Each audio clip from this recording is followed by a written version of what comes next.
அன்பான சகோதர சகோதரிகளே, காலை நேர வணக்கம். இன்று நாளுக்கான தேவனுடைய வார்த்தை யாத்திரையாம் 30ஆம் தேதிப்படி 1000 தலைமுறைகளுக்கு இரக்கத்தை காக்கிறவர், அக்கிரமத்தை மீறுதலையும் பாவத்தை மன்னிக்கிறவர்.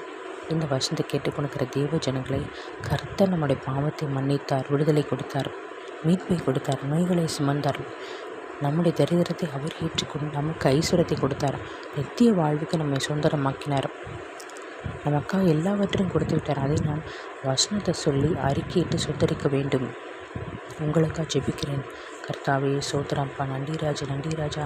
அந்த பாவத்தை குறித்தும் நீதியை குறித்தும் நியாய தீர்ப்பை குறித்தும் கண்டித்து உணர்த்துவேன் என்று சொன்னீரேப்பா. சோத்திரகத்தாவே ஏசபா, எங்களுடைய பாவங்களை, எங்களுடைய நோய்களை, எங்கள் அக்கிரமத்தை, எங்களுடைய தரித்திரத்தை எல்லாமே சுமத்தி தீரப்பா. சோத்திரகத்தாவே ஏசபா, எங்களுக்கு சுகபலன் ஆரோக்கியத்தை கட்டிட்டிருப்பா. எங்களுக்கு விடுதலை கொடுத்தீர், மீட்பை கொடுத்தீர், சம்மானத்தை கொடுத்தீர், நிம்மதியை கொடுத்தீர், விசுவாசத்தை கொடுத்தீர்.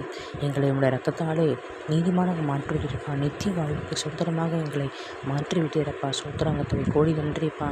அதை நாங்கள் ஒவ்வொருவரும் சொந்தரிக்க வேண்டும் ராஜா. உங்களுடைய விசுவாச வார்த்தையின்படி நாங்கள் நடக்க வேண்டும் ராஜா. நம்முடைய பிரமாணத்தை நாங்கள் கைக்கொள்ள வேண்டுமப்பா. சோத்திரங்கத்தாவே எங்கள் சபையை ஆசீர்வதிங்க, எங்கள் பிள்ளைகளை ஆசீர்வதிங்க, எங்கள் குடும்பங்களை ஆசீர்வதிங்க ராஜா.